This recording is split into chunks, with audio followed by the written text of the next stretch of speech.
یہ کہا جا سکتا ہے کہ حیات طیبہ تک پہنچنے کا واحد راستہ یہ ہے کہ انسان اپنے نفس کو مادی اور حیوانی تعلقات سے، جو مادی اور حیوانی وابستگیاں ہیں، ان سے خود کو پاکیزہ کرے، یعنی خود کو مادی تصور نہ کرے۔ انسان کے وجود میں دو پہلو پائے جاتے ہیں، ایک اس کا مادی عنصر ہے، ایک اس کا مادی پہلو ہے، اور ایک اس کا معنوی اور روحانی جو ہے وہ پہلو ہے۔ انسان خود کو صرف مادی تصور نہ کرے، بلکہ اس عالم دنیا میں انسان موقتاً جو آیا ہے، عارضی طور پر جو آیا ہے، مختصر زندگی بسر کرنے کے لیے جو آیا ہے، تو در حقیقت انسان کو اس مادی دنیا میں اور اس مادی دنیا میں حیوانی لذات جو انسان کو عطا کی گئی ہیں، تو ان کے پیچھے بنیادی راز یہ ہے کہ انسان اس مادی دنیا میں مادی نعمات، حیوانی لذات اور تعلقات قائم جو کر رہا ہے، اس کے پیچھے بنیادی مقصد انسان کا اپنی معنویت کو مضبوط کرنا ہے۔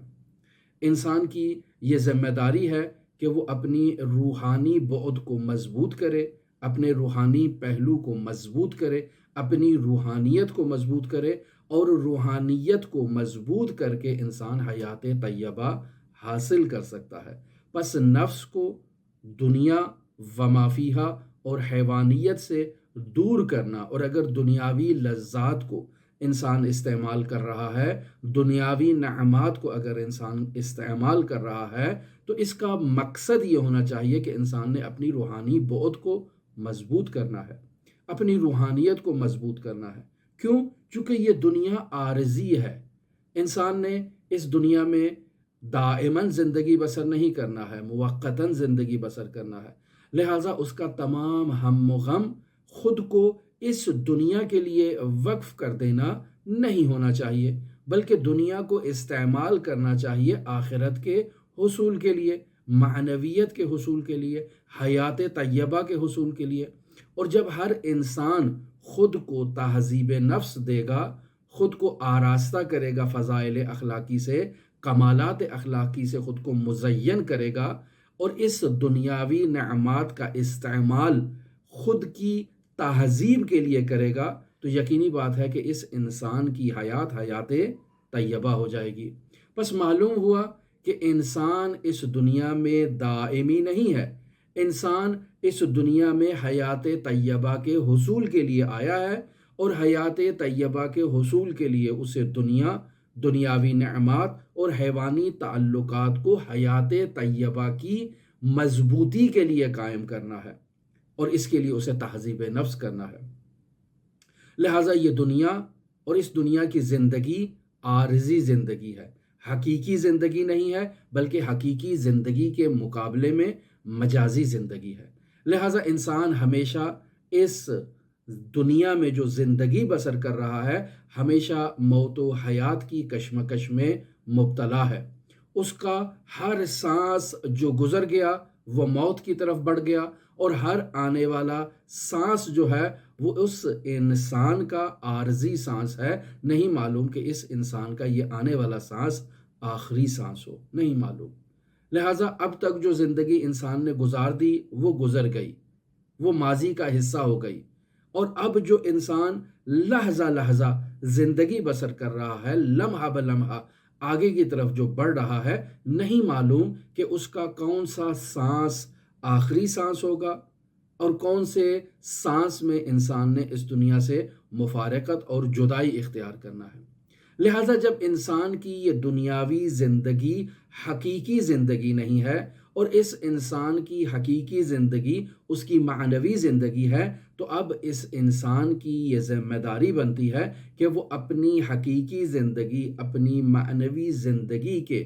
حصول کے لیے، ارتقاء کے لیے، اس میں بہتری لانے کے لیے انسان اپنے دل کو زندہ کرے اور حیات طیبہ کا مصداق بن جائے۔ لہٰذا انسان تہذیب نفس کرے، یہ اس کی ذمہ داری ہے۔ انسان اس دنیا و ما فیہا کو استعمال کر رہا ہے تو اپنی حیات طیبہ کے حصول کے لیے، اپنے قلب کو زندہ کرنے کے لیے، اپنے دل کو مطمئن قرار دینے کے لیے جو قلب مطمئنہ ہے، اس قلب مطمئن کے حصول کے لیے، انسان قلبی اطمینان کے حصول کے لیے، انسان جو ہے وہ اس دنیا میں جو زندگی بسر کر رہا ہے اس کا بنیادی مقصد جو ہے وہ حیات طیبہ کا حصول ہونا چاہیے۔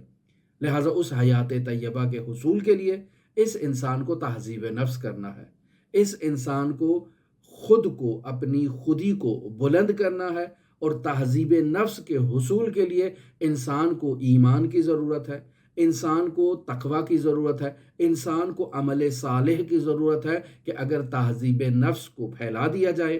تہذیب نفس کی تشریح کر دی جائے، تو تہذیب نفس کی تشریح میں یہی بیان کیا جا سکتا ہے کہ ایمان ہونا چاہیے، اور پھر اس ایمان کے جو تقاضے ہیں ان تقاضوں کو پورا کرتے ہوئے انسان تقوی اختیار کرے، پرہیزگاری اختیار کرے اور عمل صالح انجام دے۔ ان الحیات عقیدۃ والجہاد، زندگی کیا ہے؟ زندگی یہی عقیدہ ہے، اعتقاد ہے، جس اعتقاد کو انسان نے جو ہے وہ ایکسیپٹ کیا ہے، اور اس اعتقاد کے تقاضوں کو پورا کرنے کے لیے انسان جد و جہد کرتا ہے، تہذیب نفس کرتا ہے، تاکہ حیات طیبہ حاصل ہو سکے، وہ حیات طیبہ جو انسان کی معنوی زندگی اور اس کی دائمی زندگی کے لیے ضروری ہے۔ لہٰذا عزیزان محترم، اس روایت میں حضرت امام جعفر صادق علیہ السلام جو جمیل بن دراج کو ایمان کی وضاحت بیان کر رہے ہیں، وہ یہی ہے کہ زبان سے کلمہ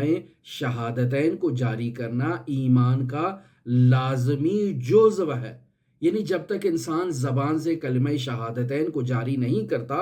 یہ شخص ایمان کے مرحلے میں داخل ہی نہیں ہوگا۔ لہٰذا سب سے پہلے انسان اپنی زبان پہ جو کلمہ شہادتین جاری کرتا ہے، اس کلمہ شہادتین کے جاری کرنے کے پیچھے انسان کی ایک معرفت ہوتی ہے، یعنی انسان پہلے توحید کی معرفت حاصل کرتا ہے، پہلے انسان نبوت کی معرفت حاصل کرتا ہے، محمد مصطفیٰ کو اللہ کا رسول مانتا ہے، اور پھر انسان اس معرفت کے بحاف پر اپنی زبان سے کلمہ شہادتین کو جاری کرتا ہے۔ اور اگر انسان کے پاس معرفت نہ ہو اللہ کی، اگر انسان کے پاس معرفت نہ ہو اللہ کے اور رسول کی، اللہ کے ولی کی معرفت نہ ہو، تو انسان قطعی طور پر اپنی زبان سے کلمہ شہادتین کو جاری نہیں کرے گا۔ بس اس سے یہ معلوم ہو جاتا ہے کہ معرفت کا مرحلہ پہلا مرحلہ ہے، معرفت مقدم ہے زبان سے کلمہ شہادتین کے جاری ہونے اور ایمان لانے پر، اور پھر اسی معرفت اور اسی کلمہ شہادتین کا لازمہ یہ ہے کہ انسان تقوی اختیار کرے، انسان عمل صالح اختیار کرے، انسان اپنے تقوی اور عمل صالح کی بدولت اپنے قلب کو مطمئن کرے، اور قلب کو مطمئن کر کے اپنے قلب کو زندہ کرے، اور جب انسان کا قلب زندہ ہو جائے گا تو اس کی حیات معنوی جو ہے وہ حیات طیبہ کا مصداق بن جائے گی۔ بس خلاصہ کلام یوں آپ کی خدمت میں بیان کیا جائے کہ جسے ہم گزشتہ چند دنوں سے آپ کی خدمت میں بیان کر رہے ہیں، وہ یہ ہے کہ معرفت حاصل کرنا انسان کے لیے ضروری ہے۔ اگر انسان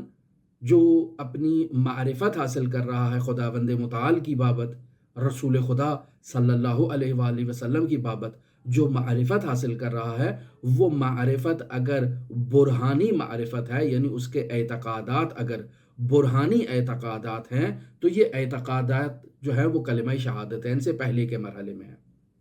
اور پھر جب انسان نے توحید کو برہاناً ایکسیپٹ کر لیا، جب انسان نے رسالت کو برہاناً ایکسیپٹ کر لیا، جب انسان نے ولایت کو برہاناً ایکسیپٹ کر لیا، تو اب انسان زبان سے کلمہ شہادتین کو جاری کرتا ہے کہ اشہد ان لا الہ الا اللہ وحدہ لا شریک لہ واشہد ان محمدا عبدہ ورسولہ واشہد ان امیر المؤمنین و امام المتقین علی حجت اللہ۔ تو اب انسان نے یہ جو کلمہ شہادتین جاری کیا ہے،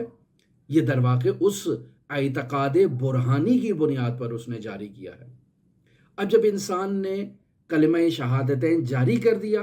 تو اب اس کلمہ شہادتین اور اس معرفت برہانی کا لازمہ یہ ہے کہ انسان خود کو آمادہ کرے تقوی کے لیے، خود کو آمادہ کرے عمل صالح کے لیے، جو اس کلمہ شہادتین کا اور معرفت برہانی کا لازمہ ہے، کہ انسان عمل سے اس کو ثابت کرے۔ لہٰذا جس بات پر انسان نے عقیدہ قائم کیا ہے، اس عقیدے کی بنیاد پر جو اللہ نے تعلیمات انسان کو دے رکھی ہیں رسول خدا صلی اللہ علیہ وآلہ وسلم کی بدولت، ان تعلیمات پر عمل کر کے انسان اپنے نفس کو فضائل اخلاقی سے، فضائل نفسانیہ سے، ملکات نفسانیہ سے اپنے نفس کو آراستہ کرتا ہے اور زینت دیتا ہے۔ جب انسان خود کو نفسانی کمالات سے، فضائل نفسانی سے خود کو آراستہ کرتا ہے تو ایسا انسان ملکوتی انسان ہوتا ہے، ایسا انسان حیات طیبہ کا مالک ہوتا ہے۔ پس ہم یوں کہہ سکتے ہیں آپ کی خدمت میں کہ عمل صالح جو انسان انجام دیتا ہے یہ انسان کے ایمان اور حیات طیبہ کا نچوڑ ہے۔ یعنی انسان نے جو عمل صالح انجام دیا ہے تو عمل صالح انجام دے کر ہی انسان مؤمن بنتا ہے اور انسان حیات طیبہ کا مصداق بنتا ہے، جسے امام جعفر صادق علیہ السلام کے اس نورانی جملے میں بیان کیا گیا ہے کہ لا یثبت لہ، ثابت نہیں ہوگا اس شخص کے لیے کیا؟ الایمان، اس کے لیے ایمان ثابت نہیں ہوگا الا بالعمل، مگر یہ کہ وہ عمل انجام دے، تب معلوم ہوگا کہ یہ شخص مؤمن ہے یا مؤمن نہیں ہے۔ پس عمل کیا ہے؟ والعمل منہ اے من الایمان، عمل ایمان کا حصہ ہے۔ پس عزیزان محترم، جب انسان عمل صالح کرتا ہے، جب انسان تہذیب نفس کرنے کے نتیجے میں عمل صالح کو انجام دیتا ہے تو اس انسان کے اس عمل صالح کے نتیجے میں اس کی انفرادی زندگی میں سکون ہوگا۔ جب اس کی انفرادی زندگی میں سکون ہوگا تو اس کی معاشرتی زندگی میں بھی سکون ہوگا۔ اس انسان کی انفرادی زندگی میں امنیت اور آسائش ہوگی، اس کی معاشرتی زندگی میں بھی امنیت و آسائش ہوگی۔ یہ انسان انفرادی زندگی میں صلح جو اور صلح پسند ہوگا، یہ معاشرتی میدان میں بھی صلح پسند ہوگا، جنگجو انسان نہیں ہوگا۔ یہ شخص انفرادی زندگی میں محبت کرنے والا ہوگا، دوستی کرنے والا ہوگا، انسانیت سے دوستی کرنے والا ہوگا، اللہ کی مخلوق سے دوستی کرنے والا ہوگا، تو معاشرتی زندگی میں بھی یہ شخص محبت کرنے والا، دوستی کرنے والا، انسانیت سے محبت اور انسانیت سے دوستی کرنے والا ایک امن پسند شہری ہوگا معاشرے میں۔ اور اس کے نتیجے میں اگر ہر انسان معاشرے کا، ہر فرد اگر اس کا مصداق ہو جائے تہذیب نفس کرتے ہوئے، وہ جو زبان سے اس نے کلمہ شہادتین جاری کیا، جس کلمہ شہادتین کے جاری کرنے کے پیچھے اس کا اعتقاد برہانی موجود تھا، تو وہ اعتقاد برہانی اس کو وادار کرے گا، اسے آمادہ کرے گا کہ یہ زبان سے کلمہ شہادتین کو جاری کرے۔ کلمہ شہادتین کو جاری کرنے کے بعد اسے وادار کرے گا کہ یہ اس کلمہ شہادتین کے مضمون کے مطابق اپنے عمل کو ڈھالے، یعنی عمل صالح انجام دے، تقوی اختیار کرے، تہذیب نفس کرے، پاکیزگی کرے اور حیات طیبہ کا مصداق بنتے ہوئے قلب مطمئنہ کا مالک بن جائے۔ جب معاشرے کا ہر فرد اس زمرے میں شمار ہوگا تو انفرادی انسان کی زندگی بھی حیات طیبہ کا مصداق ہو جائے گی اور انسان کی معاشرتی زندگی بھی حیات طیبہ کا مصداق ہوگی۔ لیکن اگر انسان جو معرفت برہانی اس نے قائم کی اور جس معرفت برہانی کے بہاف پر اس نے کلمہ شہادتین کو جاری کیا، لیکن اب اس کے مطابق وہ عمل نہیں کر رہا، تو اس کی زندگی ناہموار ہوگی، اس کی زندگی میں دکھ ہوں گے، تکالیف ہوں گی، مشکلات ہوں گی، اس کی انفرادی زندگی میں ظلم ہوگا، معاشرتی زندگی میں بھی ظلم ہوگا، اس کی انفرادی زندگی میں طغیانی ہوگی، معاشرتی زندگی میں بھی اس کے طغیانی ہوگی۔ اس کی انفرادی زندگی میں اگر ہوا پرستی اور نفس پرستی ہوگی تو معاشرتی زندگی میں بھی یہ ہوا پرست اور نفس پرست معاشرے سے دوچار ہوگا۔